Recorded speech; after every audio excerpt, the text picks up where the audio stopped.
मेरे प्यारे विद्यार्थी छात्र छात्राओं, हिंदी कक्षा में तुम सबका स्वागत है। सुस्वागतम सुस्वागतम। पिछले तासिका में हमने उपयोजित लेखन में समावेश होने वाली पत्र लेखन का अभ्यास किया था। पत्र लेखन के दो प्रकार हमने देखे थे। आज उपयोजित लेखन में रचना विभाग में प्रश्न निर्मिति को हम समझेंगे, पढ़ेंगे, देखेंगे। तो चलो, विभाग 5 उपयोजित लेखन रचना विभाग नंबर 2 गद्य आकलन प्रश्न निर्मिति 4 अंकों के लिए है। ये 26 में से कल 5 का हमने अभ्यास किया था और आज ये 4 अंकों की गद्य आकलन पर प्रश्न निर्मिति हम देखेंगे।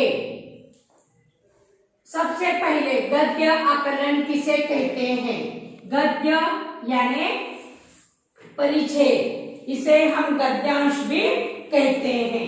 और आकलन उसका अर्थ होता है विचार ग्रहण, अर्थ ग्रहण। तो गद्य आकलन से प्रश्न निर्मिति करना है 4 अंकों के लिए। भाषा सीखकर प्रश्नों की निर्मिति करना एक महत्वपूर्ण भाषाई कौशल्य है। पाठ्यक्रम में भाषा कौशल्य को प्राप्त करने के लिए प्रश्न निर्मिति घटक का समावेश किया गया है। गद्य यानी परिच्छेद, इसे हम गद्यांश भी कहते हैं। आकलन का अर्थ है विचार ग्रहण, अर्थ ग्रहण। अब ये अर्थ ग्रहण, विचार ग्रहण किस प्रकार से हमें प्रश्न निर्माण करना है, गद्यांश के बारे में थोड़ी सी जानकारी, उसके 4-5 मुद्दे हमने यहाँ पर दिए हैं, उसे भी देखना है। अपठित गद्य खंड को पढ़कर उसके विचार भाव को समझ लेना चाहिए। दिए हुए गद्य खंड को 2 बार ध्यानपूर्वक पढ़ना चाहिए। प्रश्न तैयार करना जिनके उत्तर एक वाक्य में हो। उत्तर लिखने की जरूरत नहीं होती। रचित प्रश्न यानी जो प्रश्न हमने तैयार किए हैं उसके अंत में प्रश्न चिन्ह भी देना चाहिए। प्रश्न रचना, जो प्रश्नों की रचना हम करते हैं, 4 प्रश्न गद्य खंड पर हम लिखते हैं, उसी समय प्रश्न रचना पूरे गद्यांश पर होनी आवश्यक है। तैयार किए गए प्रश्न सार्थक हो और उनके उत्तर भी गद्यांश में हो। तो इस प्रकार से ये गद्याकलन जो गद्य खंड दिया जाता है उसे हमें कम से कम 2 बार पढ़ना चाहिए, ध्यान पूर्वक पढ़ना चाहिए। पढ़ने के बाद ऐसे प्रश्न तैयार करना जिनके उत्तर एक वाक्य में हो। उत्तर लिखने की वहां जरूरत नहीं होती। यहाँ पर बताया भी गया, पाठ्यक्रम में भाषा कौशल्य को प्राप्त करने के लिए प्रश्न निर्मिति घटक का समावेश किया है। यानी पद्य में से ऐसे प्रश्न तैयार करो जिनके उत्तर निम्नलिखित शब्द हो। इसी प्रकार का प्रश्न हमें वहां पर भी तैयार करना होता है। प्रश्न निर्मिति के लिए आवश्यक प्रश्नवाचक शब्द निम्नानुसार है। प्रश्नवाचक शब्द किसका, कौन सा, कौन से, कौन सी, कैसे,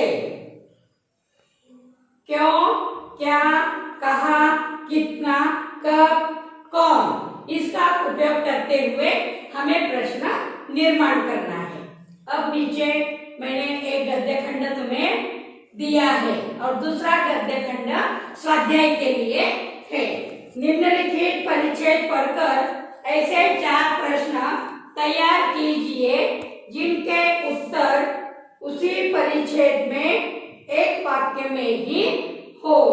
तो हम गद्य खंड पहले पढ़ लेंगे। गद्य खंड 1, पुस्तक का मानव जीवन में बहुत महत्व है। मानव ने सर्वप्रथम पुस्तक का आरंभ अपने अनुभूत ज्ञान को विस्मृति से बचाने के लिए किया था।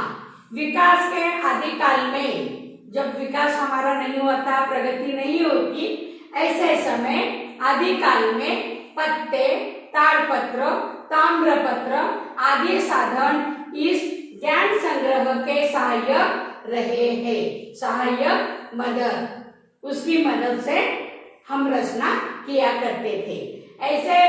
ऐसा पुस्तक का इतिहास स्वयं बताता है। पुस्तकें मानव को अपना अनुभव विस्तृत करने में सहायक होती है। साथ ही उन्होंने अपने पूर्वजों के सभी प्रकार के कृत्यों को जीवित रखने की जिम्मेदारी भी संभाली हुई है।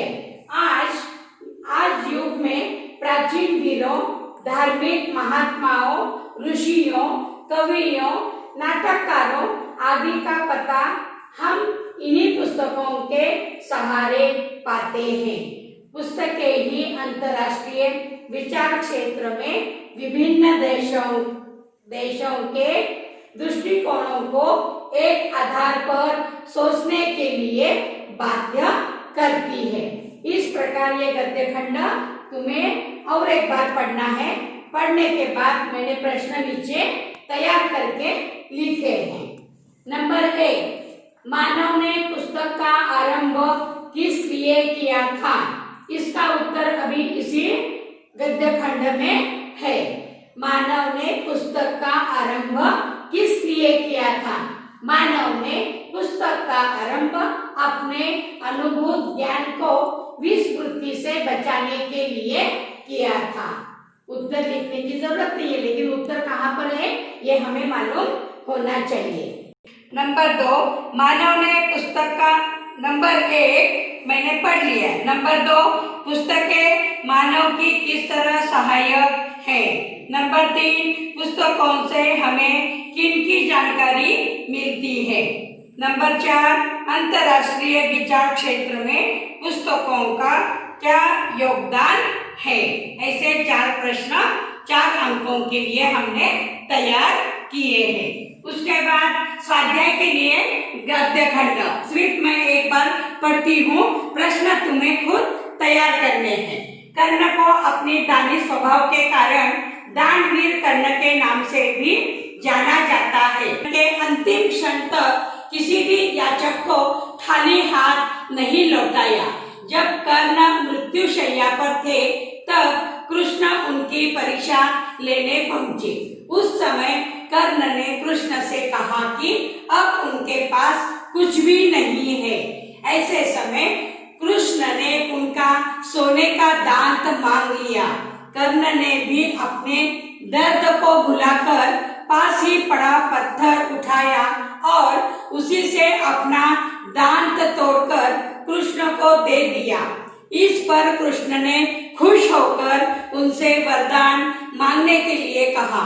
कर्ण ने वरदान मांगते हुए कृष्ण से कहा कि उनका अंतिम संस्कार ऐसे स्थान पर किया जाए जहाँ कोई पाप न हो। पूरी पृथ्वी पर, पूरी धरती पर ऐसा कोई स्थान नहीं था। अतः कृष्ण ने कर्ण का अंतिम संस्कार अपने हाथ पर किया। इस तरह दानवीर कर्ण को मृत्यु के बाद सीधे वैकुंठ धाम प्राप्त हुआ। तो ये गद्य खंड मैंने अभी एक बार पढ़ा है, तुम्हें और से फिर से एक बार पढ़ना होगा और ऐसे 4 प्रश्न तुम्हें तैयार करने हैं। कर सकोगे? जिनके उत्तर इसी गद्य खंड में होने चाहिए। समझ में आ गया सभी को? तो ये 4 अंकों के लिए प्रश्न पत्रिका में 4 अंक इसके लिए दिए होते हैं और ये प्रश्न तुम आसानी से तैयार कर सकते हो। सिर्फ गद्य खंड को ठीक से तुम्हें पढ़ना भी चाहिए। उसके बाद अगली तासिका में हम वृत्तांत लेखन का अभ्यास करेंगे। समझ में आ गया सभी को? धन्यवाद।